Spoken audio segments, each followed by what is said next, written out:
Hey guys, what's up? Sorry that I look like a bum because I just rolled out of bed. I was tired as hell, slept all day today. But besides that, excuse me. This is going to be a video on my first impressions and thoughts of my Spyderco Endura 4. Now, one of the first things that I noticed taking this out of box was how light this knife is.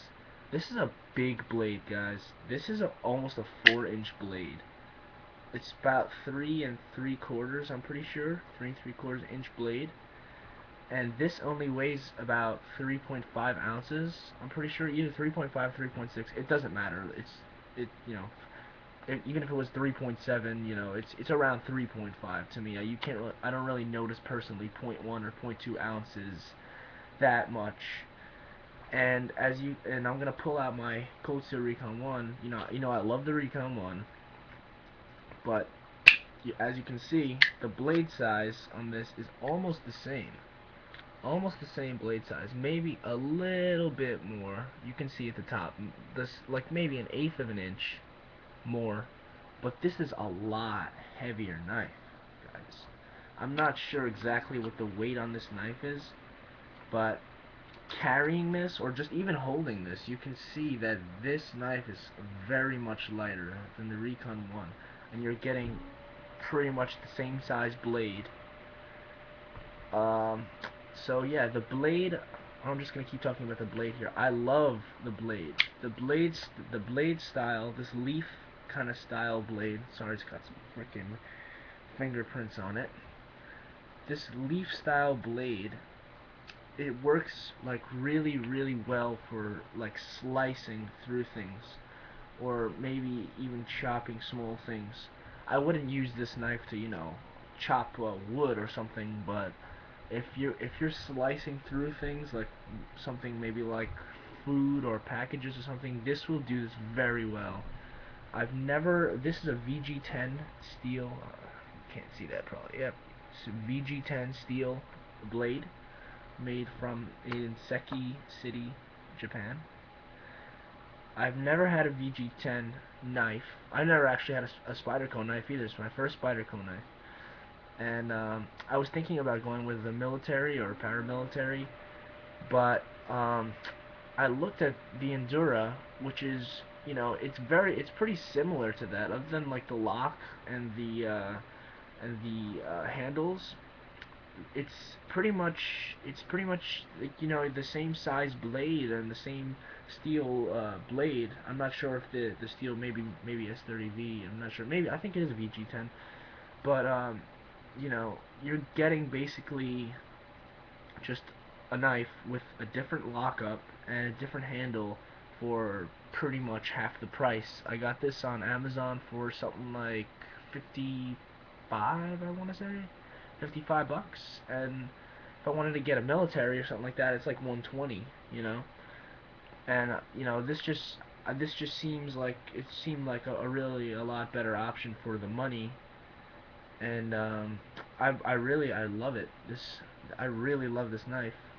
The handles I have no problem with. A lot of people don't like the FRN handles. It's not G10 or anything, but it does still provide a lot very good traction. It has this thing called bidirectional traction on it, and it works with there are these little squares, as you can see, and in one direction they're they're they're angled on a different way, so that when you have your finger and you're going up on the knife like that for traction, it it's giving you traction going up, but downwards here up to the halfway mark of the blade where this stamp is. I mean, halfway mark on the handle, it's going to be smooth. But then if you wanted to do the reverse grip and you turn it around, it's going to be providing traction going this way and then smooth going that way. It's really ingenious thing that Spyderco came up with, and I think that it gives a very good grip on the knife. Another thing is it has jimping here, which is medium traction jimping, nothing like very crazy. But then up on this thumb ramp, you can see I don't know if you can see because of the webcam, but yeah, you can see there. Good jimping on the thumb ramp, very good. If you come in here like this and you put your thumb on this thumb ramp, that's not moving anywhere. This is a very good thumb ramp. Uh, so yeah, the grip is very good. The weight is very good. Blade and blade steel, phenomenal. I like how you can change the pocket clip anywhere. You know, tip up, tip down, right, left, anything. You can change it. So this is good for people that, you know, ambidextrous, anything.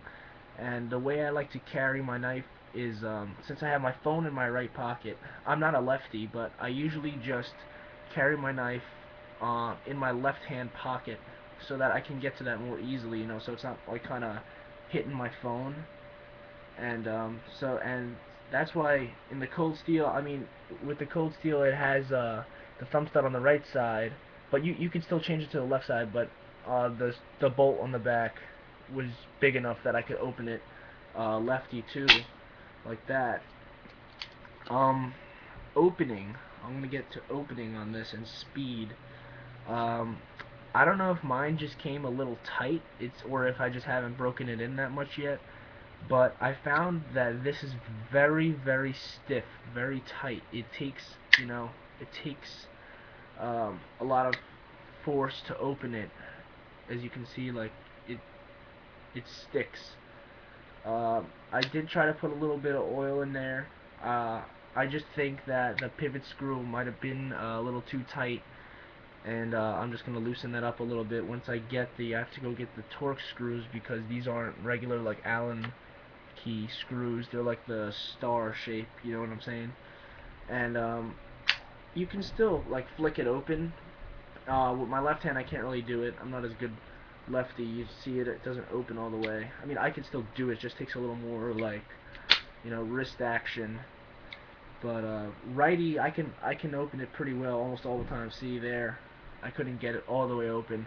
I probably just haven't broken it in yet. I just got it yesterday. But yeah, the lockup on this is also very good. It has the what do you call it? It's a back lock, and it's no up and down whatsoever, no side to side, zero, zero.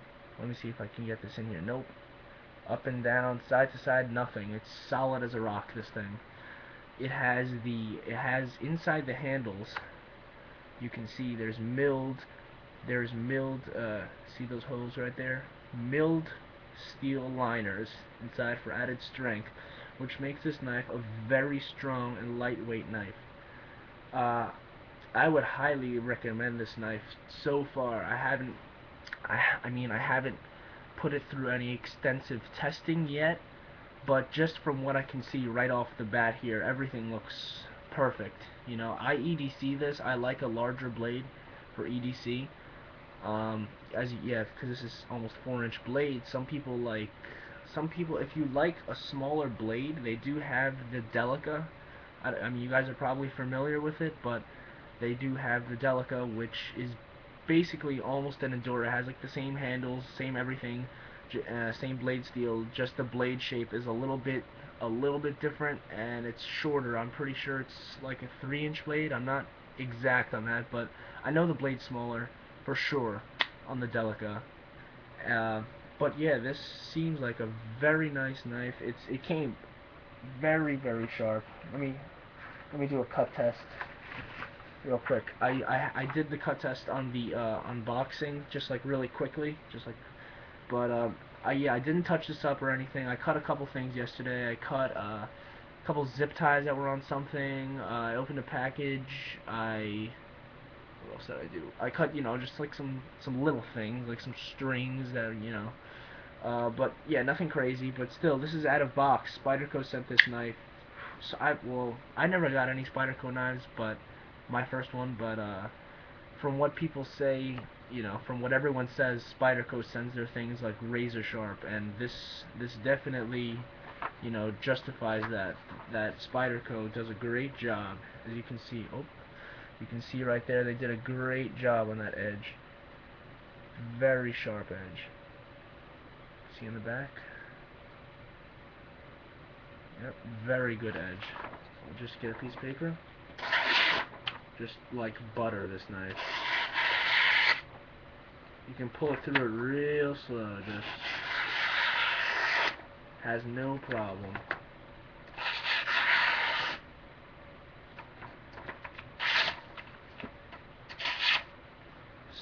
Very, very sharp knife. VG10, I've actually never had a VG10 knife either. Um, I've heard that this knife, that the VG10 steel is a very good steel for edge retention, and it's easier to sharpen than S30V. So, and it's very rust resistant. So, I'm gonna see how this steel works for me. I think it'll do just fine. Oh, one thing I forgot to get into is the pocket clip. Uh, the pocket clip is probably one of the best pocket clips I've ever seen on a knife. It rides pretty deep, only has up to, there sticking out of your pocket, which is fine for me. I don't really like my knives to ride very deep in my pocket sometimes, because then it's kind of really hard to get them out. I like the resistance on it. It's not too strong, but it's not too light. It's perfect. It's strong, but I can get it in and out of my pocket as I want to. I don't have to like sit there and try and like pull it out hard. It'll come out only when I want it to. Um, and I actually like that it's black. Some people said that they would like it with they would like it to be, silver, like the blade, gray or something. But I like it black. I think it stands out like that better. I just, color contrast. I think it just looks nice with the blue. But just drop me a comment or whatever you think, and be prepared. I'm gonna send you guys more videos on this throughout my usage, and see how it holds up and the edge, sharpening, everything. So yep, I'm gonna be out for tonight, guys. See you later.